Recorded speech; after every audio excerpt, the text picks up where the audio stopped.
Pinocchio. Once upon a time, a woodcarver named Geppetto carved a wonderful little puppet and named him Pinocchio. How I wish Pinocchio were a real boy, Geppetto said to himself. He would be my very own son. Geppetto did not know that a fairy had heard his wish, and that very night while he slept, the fairy brought the wooden puppet to life. The blue fairy spoke to Pinocchio. You're still a puppet, she said, but if you are brave, truthful, and unselfish, you will become a real boy. Pinocchio promised to try his best, with Jiminy Cricket to help him along the way. When Geppetto woke to find that his puppet was alive, he danced for joy.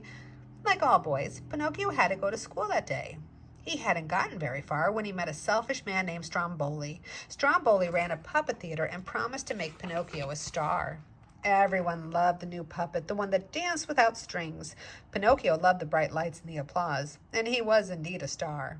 But when the show was over, Stromboli locked poor Pinocchio in a cage so he couldn't escape. Pinocchio wept, but not even Jiminy Cricket could help him. Just then the blue fairy appeared. Pinocchio, why didn't you go to school today? She asked. I was kidnapped by a green monster, Pinocchio lied, and at that moment his nose began to tingle and then it began to grow longer. Pinocchio told more than one lie, but at last he told the truth. I will give you another chance, said the blue fairy, but you must learn to do what is good and right. With a wave of the fairy's wand, Pinocchio had his old nose back and the door to the cage opened. Pinocchio headed straight for school until he met an evil coachman. The coachman offered to take Pinocchio to Pleasure Island. Don't go, Pinocchio, pleaded Jiminy Cricket, but Pinocchio jumped on a wagon drawn by a sad-looking team of donkeys, and off he rode. Pleasure Island was a wondrous place. Fountains spouted lemonade. Big candy canes and lollipops grew like trees. A boy could do whatever he wanted because there were no grown-ups to stop him. But soon, Pinocchio realized that something terrible was happening to him on Pleasure Island. He was sprouting donkey ears and a tail. Soon he would be nothing more than a donkey to pull the coachman's wagon. To escape Pleasure Island, Pinocchio dived off a cliff into the sea where Jiminy Cricket was close behind. They swam all the way back to the mainland and they went to Geppetto's shop.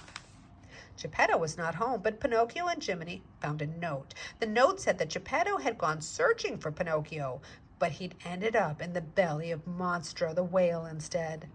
This is all my fault, said Pinocchio. I have to find my father.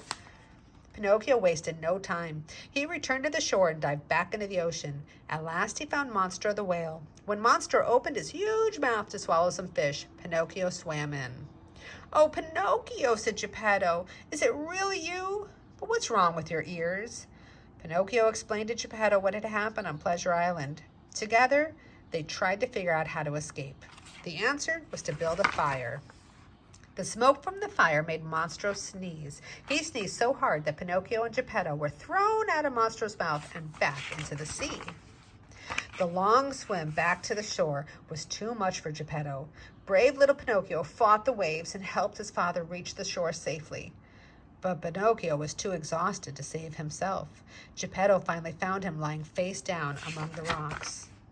Geppetto carried Pinocchio's lifeless body back home and laid him down. Then he knelt beside Pinocchio and wept.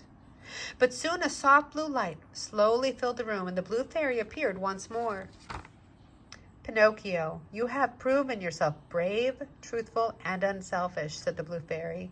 Now you will become a real boy. And when Pinocchio opened his eyes, that was just what he was at last, a real live boy.